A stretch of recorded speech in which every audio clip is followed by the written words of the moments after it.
Bismillahirrahmanirrahim. Assalamualaikum warahmatullahi wabarakatuh. Perkenalkan, nama saya Putri Nadia, NIM 0101182101 dari kelas KPIC semester 7 mata kuliah praktikum retorika dakwah. Bismillahirrahmanirrahim. Assalamualaikum warahmatullahi wabarakatuh. Alhamdulillahi wa kafa, wassalatu wassalamu ala rasulihil mustafa wa ala alihi wa sahbihi wa man tada, amma ba'du. Puji syukur kehadirat Allah subhanahu wa ta'ala yang telah memberikan kita nikmat iman, Islam, sehingga kita dapat berkumpul di tempat yang insya Allah dirahmatinya ini. Salawat berangkaikan salam marilah kita hadiahkan kepada sang junjungan Nabi besar Muhammad sallallahu alaihi wasallam. Allahumma sholli wa sallim wa barik alaihi. Semoga kita yang senantiasa bersalawat kepadanya kelak akan mendapatkan syafaat di yaumil akhirnya. Amin, amin ya rabbal alamin. Baiklah, pada kesempatan kali ini saya akan membawakan ceramah singkat mengenai menyambut bulan suci Ramadan. Bulan suci Ramadan atau bulan puasa adalah bulan yang paling ditunggu-tunggu umat Islam di seluruh dunia karena keistimewaannya dibandingkan dengan bulan-bulan lainnya. Dalam bulan Ramadan juga terdapat berbagai amalan yang bisa dijadikan dan memberikan kita pahala yang cukup besar, seperti ibadah puasa. Sobat Filah, ada 3 cara nih yang bisa kita lakukan sebagai umat muslim untuk menyambut bulan suci Ramadan. Yang pertama adalah mengadakan atau memprakarsai nih ke sebuah kegiatan ceramah di akhir bulan Sya'ban untuk menyambut bulan Ramadan. Nah, ceramah ini bisa kita lakukan di masjid taklim, di masjid, majelis taklim, dan tempat-tempat pengajian lainnya. Ataupun pengarahan singkat untuk keluarga kita masing-masing. Di dalam ceramah ini kita menjelaskan nih berbagai bimbingan bagi jamaah atau keluarga kita agar dapat mengisi bulan yang penuh berkah ini dengan amal ibadah yang diridhoi Allah Subhanahu wa taala. Jangan sampai terjadi bulan yang teramat agung ini berlalu begitu saja tanpa meninggalkan kesan yang mendalam yang dapat meningkatkan ibadah dan amal soleh kita kepada Allah Subhanahu wa taala.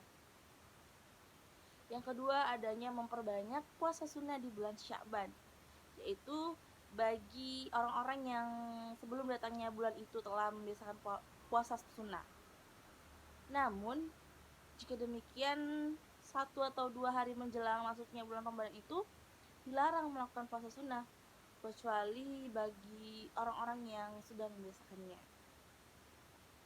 Nah, dari Aisyah radhiyallahu anha, ia menuturkan bahwa Rasulullah Shallallahu alaihi wasallam biasa mengerjakan puasa, sehingga kami berpendapat bahwa beliau tidak pernah tidak berpuasa. Dan beliau biasa tidak berpuasa, sehingga kami berpendapat bahwa beliau tidak pernah berpuasa. Akan tetapi, aku tidak pernah melihat Rasulullah Shallallahu alaihi wasallam berpuasa sebulan penuh kecuali pada bulan Ramadan, dan aku tidak pernah melihat beliau lebih banyak berpuasa daripada puasa di bulan Sya'ban. Hadis sahih riwayat Bukhari. Nah, kemudian bergembira. Gembira dengan datangnya bulan Ramadan karena sobat filah, kita telah meyakini dan menyadari banyak sekali keutamaan yang terdapat di bulan Ramadan. Lalu sobat filah, kita gembira nih karena Allah akan memberikan gelar takwa bagi orang-orang yang sungguh-sungguh melaksanakan ibadah puasa ini.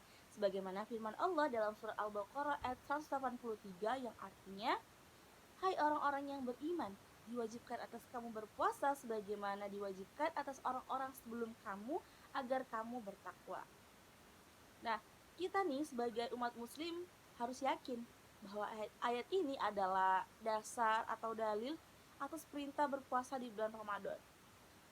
Jadi kita udah tahu kalau hal ini adalah suatu kewajiban bagi umat Islam untuk melaksanakannya dengan penuh kebahagiaan.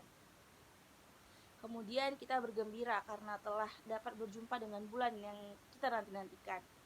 Karena bulan Ramadan adalah karunia dari Allah, dan kita nih sebagai seorang muslim haruslah bergembira. Karena kita gak bisa menjamin sobat filah usia kita apakah bisa bertemu atau enggak dengan Ramadan gitu, kecuali atas izin Allah dengan memanjangkan umur kita. lalu gembira yang dilandasi dengan rasa syukur kepada Allah Subhanahu wa taala atas umur yang masih diberikan. Sehingga gak ada waktu yang kita sia-siakan jika kesempatan ini diberikan oleh Allah Subhanahu wa taala. Kita jadi lebih giat untuk bersedekah, membantu sesama, memberi makanan orang untuk berbuka, serta amal-amal kebaikan lainnya. Sebagaimana firman Allah di dalam surat Yunus ayat 58 yang artinya, katakanlah, dengan karunia Allah dan rahmatnya, hendaklah dengan itu mereka bergembira. Karunia Allah dan rahmatnya itu adalah lebih baik dari apa yang mereka kumpulkan. Quran Surah Yunus ayat 58. Baiklah sahabat filah yang dirahmati oleh Allah Subhanahu wa taala, mungkin hanya ini ceramah singkat yang dapat saya sampaikan. Kurang dan lebih kepada Allah saya mohon ampun, dan kepada pendengar saya mohon maaf. Wabillahi taufiq wal hidayah. Wassalamualaikum warahmatullahi wabarakatuh.